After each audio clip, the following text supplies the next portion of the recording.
Actually আমাদের জীবনে আমার যে ময়না সিনেমা এটা বাংলাদেশের 70-80% মেয়েদের জীবনের লাইফ স্টোরির সাথে মিলে যায়। বয়ঃসন্ধিকালের যে মানে সময়টা হয় মেয়েদের, বিশেষ করে তারা অনেক সময় ভুল পথে চলে যায়। এবং আমি বিশেষ অনেক ইন্টারভিউতেই বলেছিলাম, যেটা এক কথায় নর্মালি যেটা বললে যে যৌবনের যে বয়সটা, এটা ইজিলি বলে ফেললাম। কারণ আমাকে আমার সিনেমার স্টোরি অনুযায়ী সবাইকে বুঝাতে হলে আমার এই শব্দটা ইউজ করতে হবে।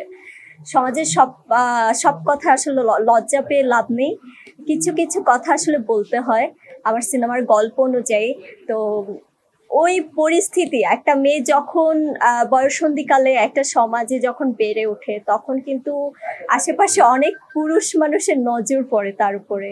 এবং ভুল করে সে প্রেম করে, বয়সে বুঝে ওঠার আগেই প্রেমে জড়িয়ে যায় এবং সেখান থেকে জড়িয়ে পড়ে শারীরিক সম্পর্কে, যার কারণে সে আসলে তার সম্মান নষ্ট করে, বাবা মার বিশ্বাস নষ্ট করে। এবং একটা সময় সে রিয়েলাইজ করতে পারে সে এই বয়সটায় খুব বড় ভুল করেছে। যে ভুলগুলো আমরা সবাই করি প্রতিনিয়ত, এটা নতুন কিছু না।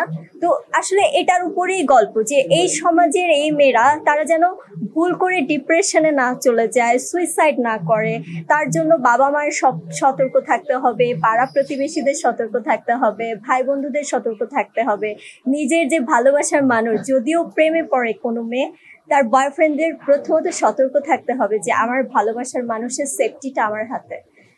মানে সব মিলিয়ে এরকম একটা স্টোরি, যেখানে ফ্যামিলি ড্রামা, তারপর আপনার লাভ স্টোরি, ট্র্যাজেডি, এভরিথিং আপনারা এই সিনেমার মধ্যে পাবেন।